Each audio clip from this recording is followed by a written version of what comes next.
వచ్చి హిందూ ధర్మం పేర్లు పెట్టుకుంటున్నారు, గుర్తుపెట్టుకోండి. ప్రారంభమైంది రామరాజ్యం. పాండవులకి తప్పలేదు అజ్ఞాతవాసం, అరణ్యవాసం. రాముడికి తప్పలేదు అరణ్యవాసం. హిందువులకి తప్పలేదు. భారతాన్ని కట్టుకోవాలి అంటే దగ్గర 500 సంవత్సరాలు పట్టింది.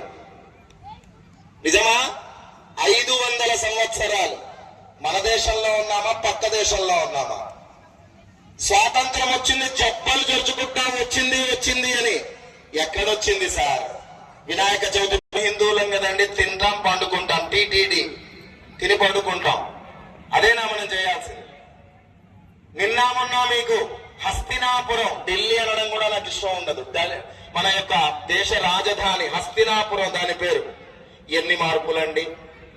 మన భాగ్యనగరాన్ని ఏం పేరు పెట్టారు? వాళ్ళ పేరు